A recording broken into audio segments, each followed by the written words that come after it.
Tiga fakta calon musuh Timnas Indonesia pada Piala Dunia U17 2023 dari Amerika Selatan. Amit-amit ketemu Brazil. Nah, banyak yang bertanya-tanya ketika Indonesia menjadi tuan rumah, lalu bagaimana tim ini?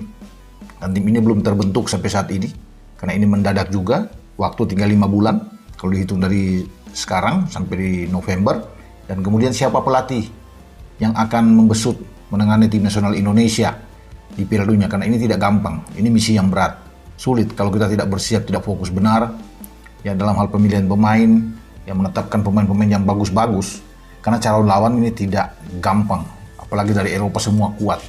Jadi memang faktor mental menjadi prioritas bagi Bima Sakti. Jadi kalau mereka nanti misalnya melakukan TC ke Eropa, harusnya sih mental mereka makin bagus ya, asal jangan dikasih lawan-lawan yang terlalu tinggi kualitasnya atau terlalu rendah. Jadi harus dicari yang benar-benar tengah tapi bisa menaikkan kualitas mental dari anak-anak U17. Kabar tersebut tentu sangat mengejutkan bagi pelaku sepak bola nasional. Dengan kompetisi usia muda yang terhenti beberapa tahun belakangan, tentu akan sangat sulit mencari bibit pemain yang telah matang. Padahal, lawan-lawan yang dihadapi nanti merupakan bukan negara-negara sembarangan. Mereka datang ke tanah air setelah berhasil menembus babak kualifikasi di regional mereka. Amerika Selatan yang mengirimkan 4 wakilnya jadi salah satu yang patut diperhatikan. Bisa dikatakan, mereka adalah wilayah tersukses dalam turnamen usia dini tersebut. Beralih ke berita selanjutnya, Brazil, si juara terbanyak turnamen. Keberadaan Brazil di pentas Piala Dunia U17 merupakan sebuah keniscayaan. Sebagai salah satu pemasok bakat terbaik di sepak bola dunia, sudah sewajarnya mereka jadi tim tersukses di turnamen ini. Seleção telah mengumpulkan 4 gelar juara di turnamen usia muda ini. Bahkan, anak asuh Felipe Lille ini menyandang status sebagai juara bertahan setelah merengkuh trofi pada 2019 silam.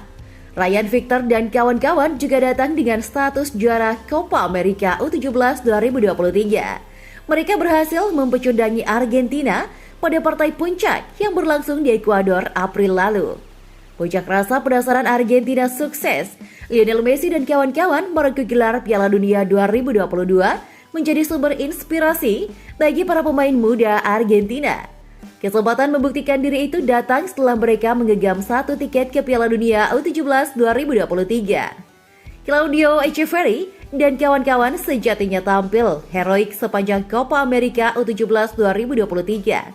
Sayangnya, tim tenggo muda tersebut takluk dari rival bebuyutan Argentina di laga puncak. Rasa penasaran mendapatkan prestasi di kelompok umur semakin memuncak bila melihat jejak sejarah mereka.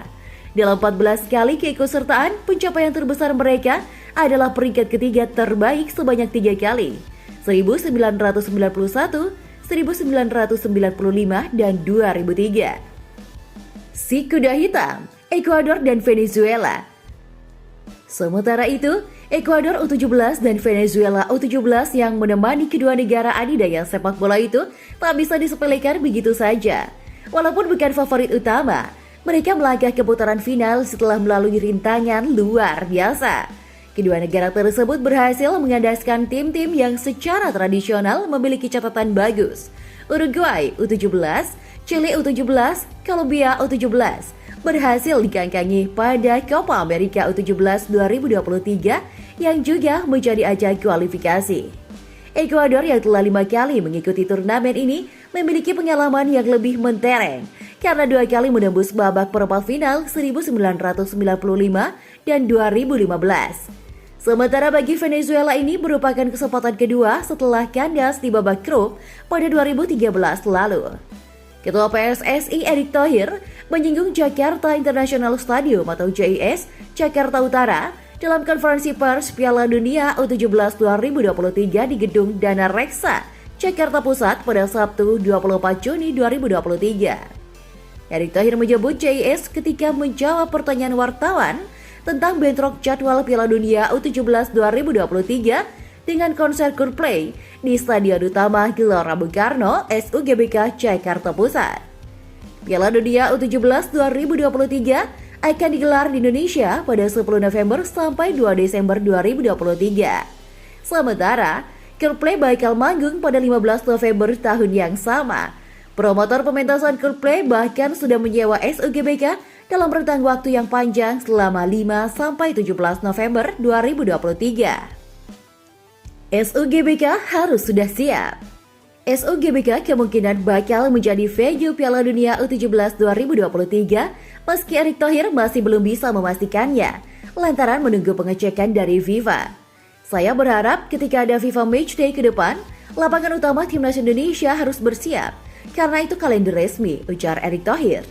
Ini yang saya mohon bersama-sama, makanya saya mengatur kalender FIFA Matchday tahun depan sejak November tahun ini. FIFA Matchday itu menjadi kalender utama, jelasnya. Singgung JIS.